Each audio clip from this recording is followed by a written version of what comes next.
All right, what's good, YouTube? In today's video, man, we're gonna be talking about Lonzo Ball, point guard for the Chicago Bulls, man. I want to talk. I just want to kind of talk about and just kind of just observe like what Lonzo Ball could bring to the Lakers if the Lakers were to trade for him. This guy tonight, as of January 10th, the game that they just played against the Bulls, just played against the Washington Wizards. He just had 12 points, six assists, 3 steals, 1 block, 1 rebound in only 22 minutes. He shot 44 for 7 from the field, 57%, and that's basically from the 3-point line. So he shot 4 for 7 from 3. Lonzo Ball, guys, I hope we all can remember how good he was before the injury. And right now, I've watched him play, man. I've watched him play the last couple of games for the Bulls. And by the way, Zach LaVine is on a tear, man. If Zach LaVine wasn't on such a terrible contract, he would be one of the most valuable players in the whole entire league. He is a missing piece for a lot of contending teams to put those guys over the top. If you were to get Zach LaVine, I'm kind of glad he's on the contract he's on, because it's a lot of teams that possibly could trade for him if they really wanted to, like the Thunder or like the Nuggets, and he would be able to help those guys out a lot. Like Zach LaVine is one of the most underrated players in the league, right behind Trae Young, in my opinion. But back on to Lonzo Ball, man. Lonzo Ball is one of the he would be one of the best fits for the Los Angeles Lakers because he is such a good defender. He does all of the small things when it comes to fighting around screens, good screen navigation as a defender, good one-on-one defender, good isolation defender. He's not as good of a defender as he once was. He probably could get back to that point. But when I watch him play, he just makes winning plays. The other night against the Spurs, Chris Paul was absolutely destroying Josh Giddey in pick and roll. He was destroying him.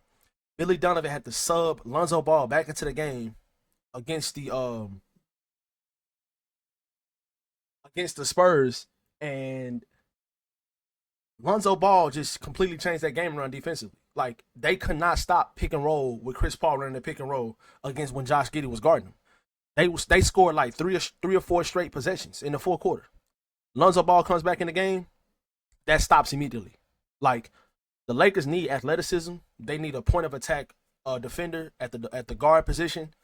Lonzo Ball, he can knock down the 3 ball at a league average rate. I know he's kind of shooting below that average right now. I think for the season, I think he's kind of shooting below that average from the 3-point line this season. Yeah, he's not shooting very well right now. This is a smaller sample size, but like I said, this is higher than Gabe Vincent right now. Like, let's just be real, man. Like, Gabe Vincent has been awful for this team, guys.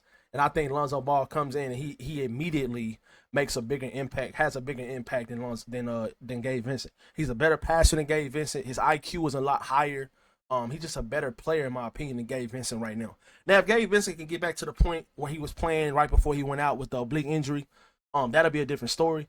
But the Gabe Vincent that the Lakers have experienced, he just has not been the player that he was in Miami, or the player that he was right before the injury when he had the oblique injury a couple weeks ago. He was playing really good. He was playing good basketball. He was defending well.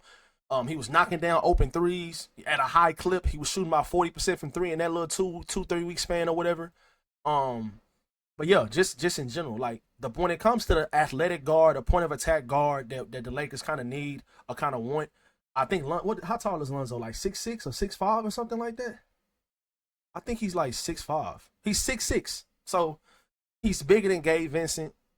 He's just as good of a defender as Gabe Vincent. He's a better passer than Gabe Vincent.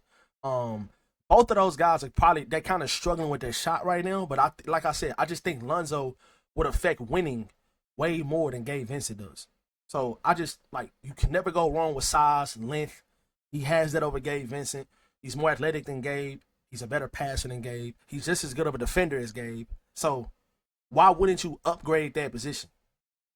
So I mean, he's on I don't know what his contract is. I know Gabe Vincent's like $11 million a year or something like that. But just in general, guys, Lonzo just affects winning so much more, I feel like, than Gabe Vincent at this stage right now. I think, and then on top of that, Lonzo's only 27, so he's in the prime of his career. The Lonzo Ball that played for the New Orleans Pelicans, I just feel like this is another thing. For me, I feel like you probably could get Lonzo for like a couple second round picks right now, maybe just one. For the Bulls, and I feel like the way he's playing is, if he continues to put up these type of numbers consistently or even better in the points department, and he's only playing 22 minutes. Like, As a backup point guard, the Lakers could use that. 20 minutes a game, 15 minutes a game, and he come in the game, gets, not turns the ball over that much. He only had one turnover. He had 6 assists. So, and this is against the Wizards. The Wizards are not a very good team, but at the same time, Lonzo has not played a lot either this year. You know what I'm saying? So he's getting back into a rhythm of playing. 4 for 7 from 3 is phenomenal. I don't care how wide open you are. We all know like players miss wide open threes all the time, but we will see if Lonzo was to join the Lakers, if he would be able to shoot the 3 ball at a decent clip, because we all know when players join the Lakers, other than Dorian Finney-Smith has been shooting the ball pretty well so far since he's joined the Lakers. Hopefully that he keeps that up. But we know overall when players join the Lakers, they be phenomenal shooters like Malik Beasley, even Taurean Prince. The season before he joined the Lakers, when he played for the Timberwolves, he shot 40% from 3. And then last year when he was on the Lakers, I think he shot like 34% or 35%, which is not horrible, but it's like nowhere near how good of a shooter he was before he joined the team. Same thing with Malik Beasley. The year before he joined the Lakers, he was a phenomenal 3-point shooter. He joined the Lakers, he's horrible. The next year he joins the Bucks, he leads the league in 3-point percentage. And even this season alone, I know like last week he was number 1 in the whole entire league in made 3-pointers for the Detroit Pistons. So it just seems like when these guys put on their Lakers jersey and get those bright lights on them, it's only certain players that can put up with that type of pressure. And I think Lonzo is one of those guys. He was kind of born into that, you know what I'm saying? He played for Chino Hills. He played for the Lakers, when he was younger. He had some great moments. When he got traded, though, I think his best stretch of his career was right before he got traded and he played for the Pelicans. Right before he got traded to the Bulls, before that injury, I think that was the best stretch of his career. If Lonzo Ball can get anywhere back near that, man, you have your starting caliber point guard going into the future. Like him and Austin Reeves, you got Lonzo that can defend. You got Austin Reeves that can score. You got Austin Reeves that can facilitate. Lonzo can facilitate, and Lonzo can take those other guards, those tougher matchup guard wise when it comes to defending those guys. You would have your backcourt, so to speak, moving forward. You'd have a really good backcourt. You would have a really good defensive guard that can spread the floor and shoot the 3. That can facilitate, you know what I'm saying? That's athletic, that can guard those other guys. Then you have Austin Reeves, that's a good 3-point shooter, good 3-level scorer, good facilitator, good secondary ball handler, you know what I'm saying? But I just think that Lonzo can help this team right now.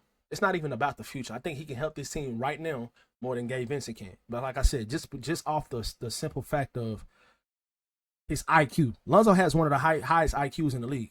When you watch him play, bro, he makes seamless passes. His vision is phenomenal. I'm not trying to sit up here and sell this guy as one of the best point guards in the league or anything like that. But for what the Lakers need at the point guard position when it comes to athleticism, size, point of attack defender, and he can shoot the 3. He can shoot the 3 at a decent rate. I think this is the guy. He's not going to put up phenomenal numbers every night, but he just contributes to winning on a high level. Like some nights Lonzo might have 7 points, but he's not going to be out there making mistakes. He's going to be getting deflections. He's going to be getting steals. He's going to be getting rebounds. He's going to be boxing out. He's going to be doing the small stuff that's going to help the Lakers win games.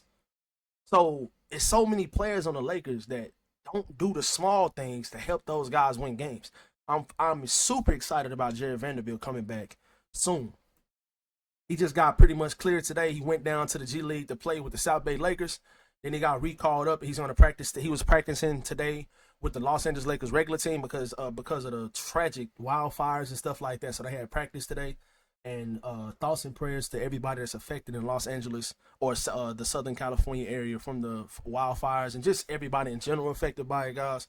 I know this sounds like cliche or whatever, man, but shout out to the people that's suffering and stuff like that from the wildfires, man. Thoughts and prayers to you guys, and it's just a horrible time right now. But just in general, man, like just Jared Vanderbilt is coming back, guys. And if you was to add a guy like Lonzo Ball, he's a dog.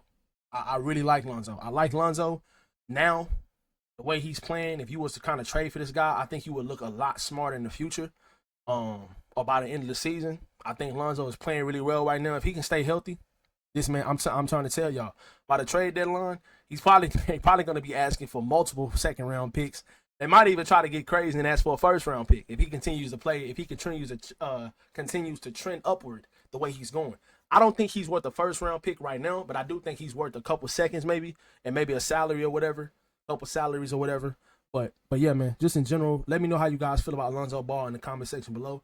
Jared Vanderbilt is almost back as well, man. So I'm really liking where the team is going. I'm confident that the team is going to make a trade or two before the trade deadline. You know what I'm saying? We got about a month to go before the trade deadline.